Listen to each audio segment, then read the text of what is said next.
Bonjour et bienvenue. Aujourd'hui, nous allons coudre ensemble le pantacourt ou le short louvette.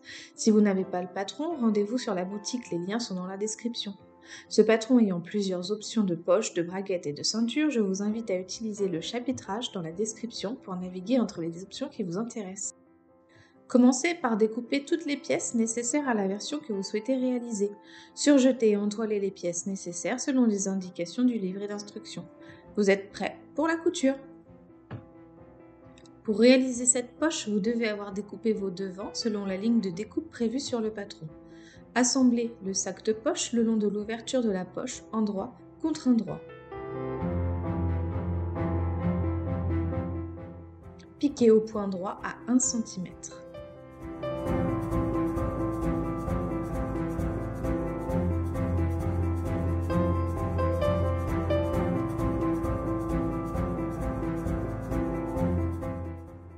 Réduisez la marge de couture de moitié, puis crantez dans l'arrondi en réalisant des petits triangles.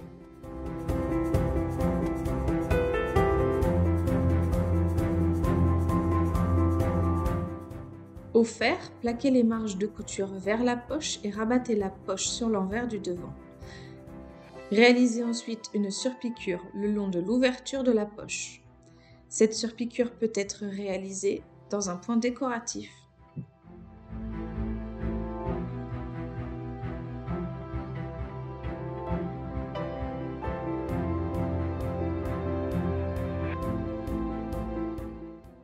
Prendre ensuite les fonds de poche, assembler le fond de poche sur le sac de poche le long du côté arrondi.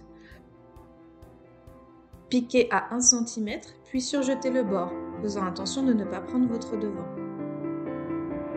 Si vous n'avez pas de surjeteuse, vous pouvez utiliser un point zigzag ou un point de surjet de votre machine à coudre.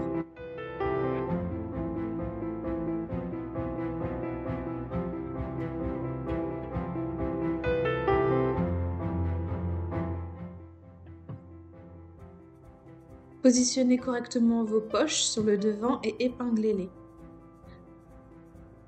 Piquez à 5 mm pour maintenir la poche en haut et sur le côté.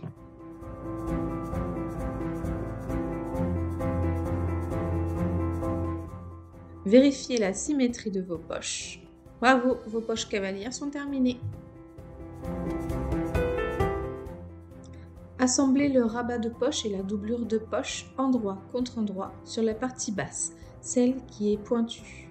La doublure est légèrement plus petite, c'est normal. Faites la couture suivante en gardant bien les tissus bord à bord pour que votre doublure ne soit pas visible après la couture.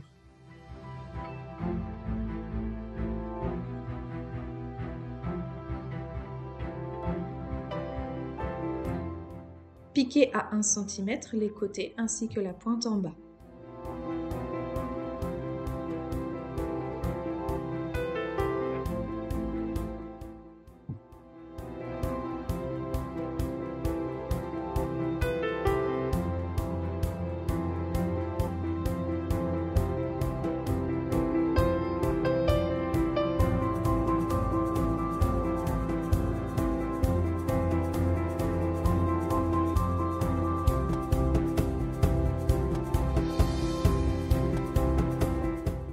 Cranter les angles et réduire les marges de couture de moitié.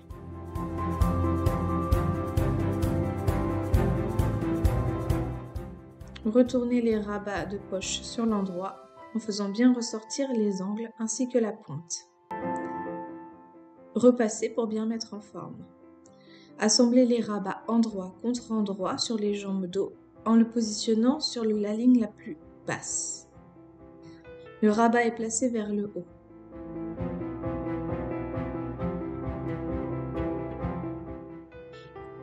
Piquez à 5 mm du bas du rabat.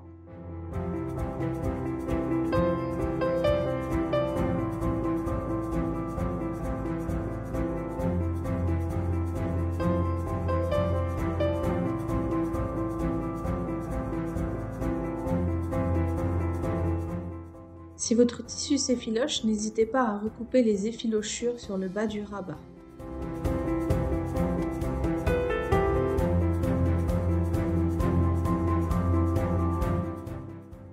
Rabattre ensuite les rabats vers le bas le long de la couture réalisée. Plaquer au fer pour bien positionner. Faites maintenant une surpiqûre à 5 mm du haut du rabat. Les marges de couture doivent être prises dans cette couture et ne pas ressortir sous le rabat.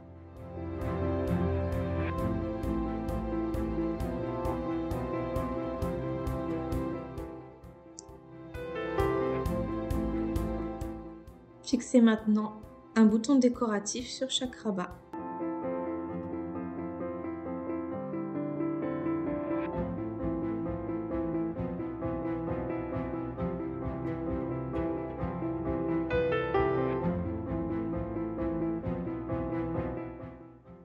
Vérifiez la symétrie de vos poches. Bravo, vos fausses poches avec rabat sont terminées.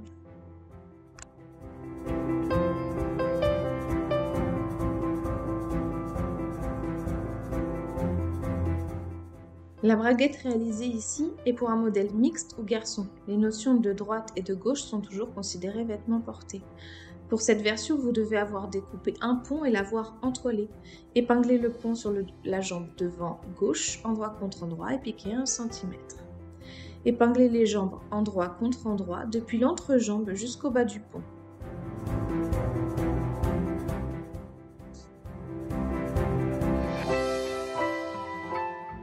Piquez à 1 cm en reprenant au bout de la couture précédente. Au fer, ouvrez les marges de couture de la fourche et plaquez le pont sur l'envers de la jambe gauche. Faites un repli de 5 mm sur le bord de la jambe droite. Prendre la pièce de sous-pont et épingler l'extrémité arrondie endroit contre endroit. Piquez à 1 cm. Dégarnir l'angle et recouper la moitié de la marge de couture. Retournez en faisant bien ressortir l'angle, puis repassez. Surjetez le long côté pour maintenir les deux épaisseurs de tissu ensemble, puis épinglez le zip le long du bord surjeté du sous-pont. Le haut du curseur doit être placé au niveau du cran de zip. Pour coudre facilement votre zip, utilisez le pied spécifique de votre machine et laissez le zip ouvert en partie. Épinglez le sous-pont avec le zip sous le repli réalisé sur la jambe devant droite. Laissez environ 2 mm entre le bord du tissu et le bord du zip. Alignez bien le haut du sous-pont avec le haut du zip. Vous devez recouvrir votre couture précédente. Piquez à 2 mm du bord du repli. Sur l'envers, épinglez le sous-pont sur lui-même pour qu'il ne se prenne pas dans les coutures suivantes. Vérifiez le placement de la braguette sur l'endroit. Utilisez l'écran de milieu pour placer correctement vos devants. Sur l'envers, épinglez le bord du zip laissé libre sur le pont sans prendre la jambe devant. Pour vous faciliter la couture, vous pouvez laisser votre zip partiellement ouvert et accrocher un fil au curseur de votre zip que vous laisserez ressortir en haut de la braguette. Il vous permettra de refermer le zip pour finir la couture. Piquez le zip à quelques millimètres des dents. Vérifiez l'ouverture et le positionnement de votre zip. Si tout est bon, prendre le gabarit de surpiqûre de la braguette et l'épingler sur le devant gauche. Vous pouvez soit piquer au bord du gabarit, soit retracer une ligne et piquer dessus. Dans un premier temps, piquez la partie en ligne droite, sans prendre le sous-pont dans la couture pour conserver l'ouverture de la braguette. Dans un deuxième temps, remettre le sous-pont à sa place et poursuivre la piqûre, cette fois en prenant le sous-pont dans la couture pour fermer le bas de la braguette. N'oubliez pas de renforcer un peu la couture à la fin en repassant plusieurs fois sur vos derniers points. Bravo, votre braguette est terminée. Pour cette version, vous avez besoin des 2 pièces pont. Selon l'épaisseur de votre tissu, vous pouvez entoiler un des 2 ponts ou aucun des 2. Épinglez un pont sur chaque jambe devant, endroit contre endroit. Piquez à 1 cm. Au fer, plaquez les marges de couture vers le pont. Épinglez les 2 jambes devant, endroit contre endroit, depuis l'entrejambe jusqu'au double cran en bas des ponts.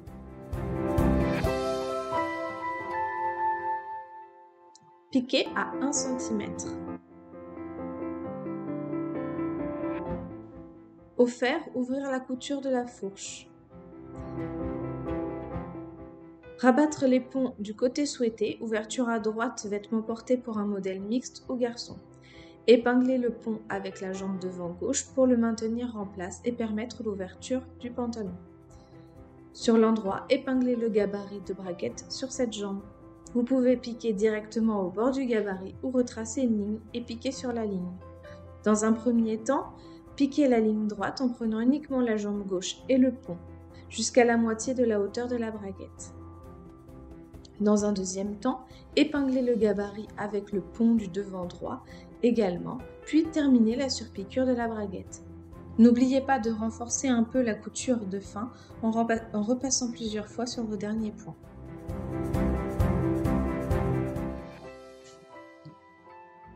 Épinglez endroit contre endroit les jambes dos le long de la fourche.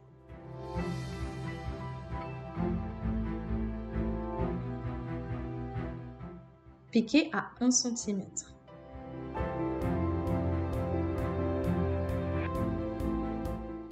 Au fer, ouvrir la couture de la fourche.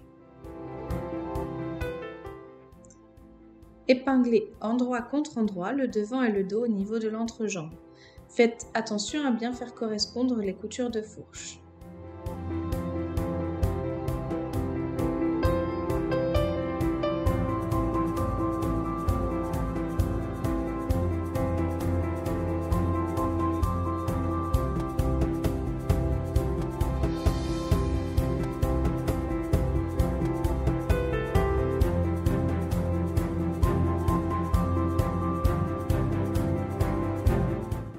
Piquez l'entrejambe en entier à 1 cm. Puis, surjetez la marge de couture. Si vous ne possédez pas de surjeteuse, utilisez un point zigzag ou un point de surjet de votre machine.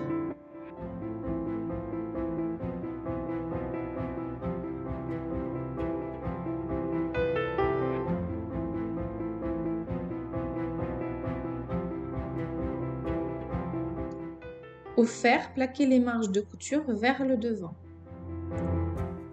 Sur l'endroit, réalisez une surpiqûre à 2 mm de la couture d'assemblage. Elle permettra de renforcer l'entrejambe et de maintenir la marge de couture.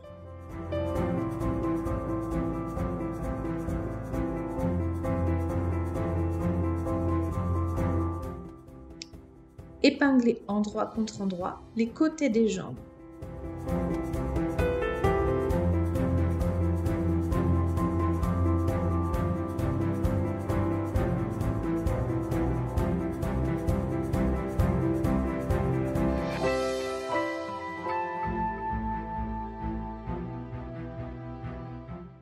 Piquez à 1 cm, puis surjetez les marges de couture.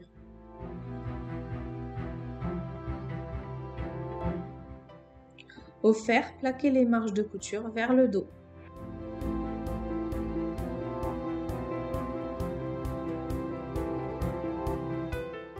Prendre les 2 pièces de la ceinture à nouer. Épinglez chaque bande endroit contre endroit sur le long côté et un des petits côtés.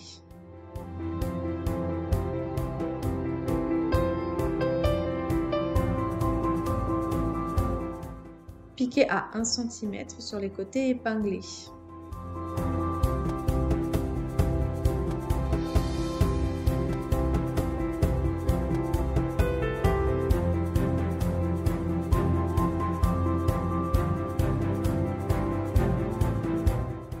Dégarnir l'angle et recouper la moitié de la marge de couture.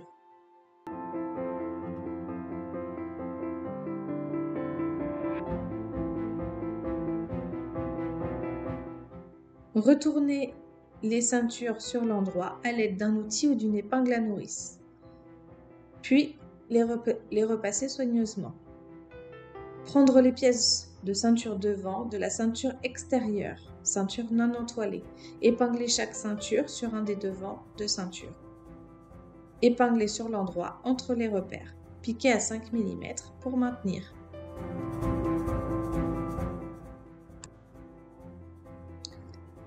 Pliez le volant en deux, endroit contre endroit, dans le sens de la longueur.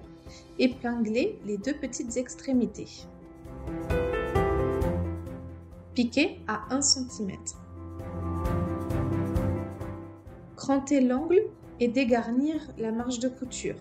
Retournez sur l'endroit et bien repasser. Passez maintenant 2 fils de front sur toute la longueur non fermée en veillant à bien prendre les 2 épaisseurs de tissu.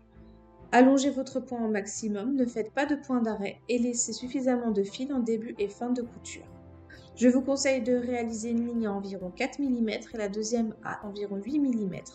Vos fils resteront dans la marge de couture et vous n'aurez ainsi pas besoin de les enlever.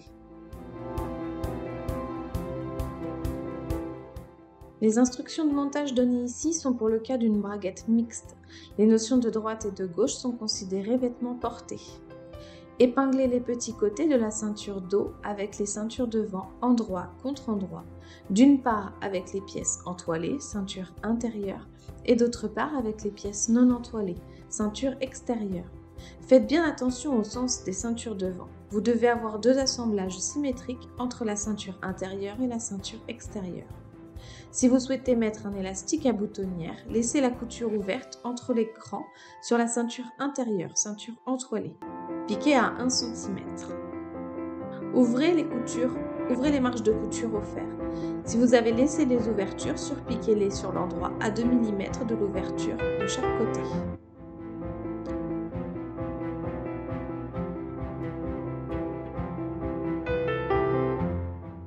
Vérifiez bien le sens de vos ceintures, puis au fer, marquez un repli de 1 cm sur le bas de l'envers de la ceinture entoilée.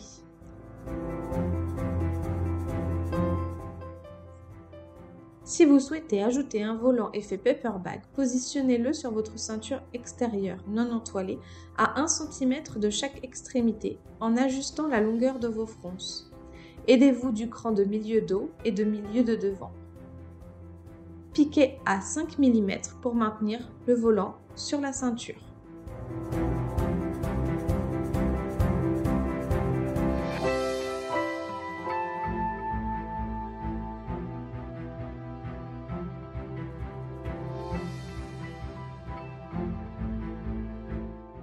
Assemblez maintenant les ceintures intérieures et extérieures, endroit contre endroit sur la partie haute et les petits côtés.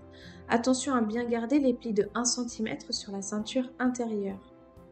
Si vous avez choisi de mettre un volant paper bag et ou une ceinture à nouer, ils sont pris entre les 2 ceintures. Piquez à 1 cm.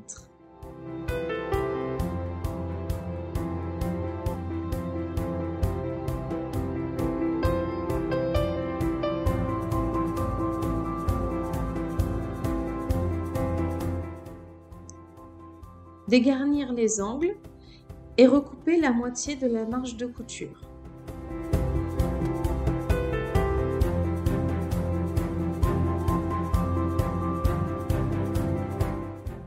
Retournez sur l'endroit et faites bien ressortir les angles. Repassez soigneusement votre ceinture. Si vous souhaitez mettre un élastique classique, fixez-le directement sur les marges de couture des côtés avec un point zigzag serré. Si vous souhaitez mettre un élastique à boutonnière, fixez les 2 boutons à l'intérieur de la ceinture sur les repères. Passez ensuite l'élastique à boutonnière sur l'envers de la ceinture et épinglez les extrémités à environ 1,5 cm du bouton. Piquez avec un point zigzag serré. Attention à ne prendre qu'une seule épaisseur de la ceinture.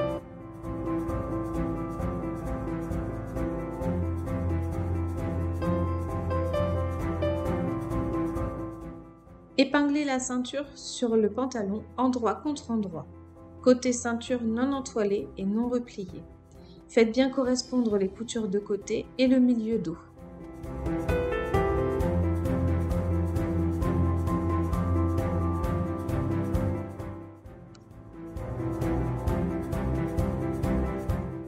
Piquez à 1 cm.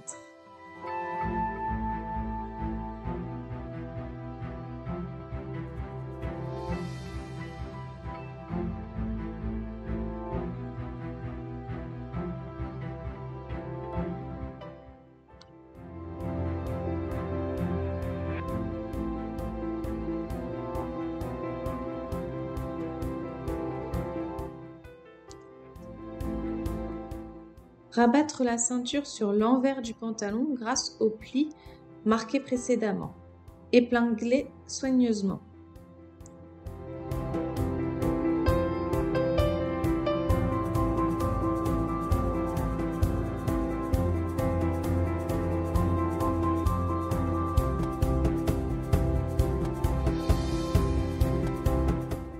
Refermez ensuite la ceinture avec la technique de votre choix, soit une couture à la main, soit une surpiqûre à quelques millimètres du bas de la ceinture, ou soit une piqûre dans le sillon. Ici, j'ai choisi de réaliser une couture à la main.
Sur l'envers du bas de chaque jambe, réalisez un premier repli de 1,5 cm, le marquez au fer. Puis, en faire un deuxième de la même hauteur. Épinglez-le et marquez également au fer.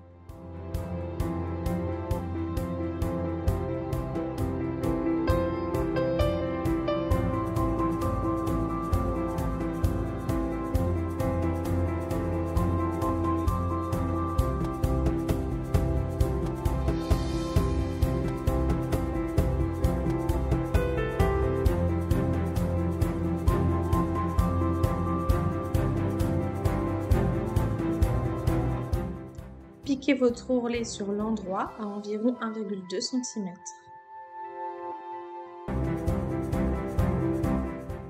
Prendre la pièce des passants et la couper au milieu pour obtenir 2 passants. Au fer, marquez un repli d'environ 7 mm sur chaque bord surjeté. La largeur finale du passant doit être d'environ 1 cm. Piquez au point droit sur la longueur du passant de chaque côté à environ 2 mm. Prenez le pantalon et marquez un repère au milieu de chaque devant. Épinglez les passants sur ces repères en repliant 1 cm à chaque extrémité du passant. Positionnez une extrémité en haut de la ceinture et l'autre juste en dessous. Piquez le haut et le bas des passants à 5 mm. Pour finir, n'oubliez pas de poser le bouton au niveau de la ceinture. Félicitations, vous avez terminé votre pantacourt ou votre short louvette. Vous pouvez partager votre réalisation sur les réseaux sociaux Facebook, Instagram avec le hashtag louvettelfdo ou simplement en mentionnant le fil d'Olga. J'ai hâte de voir vos réalisations. À bientôt!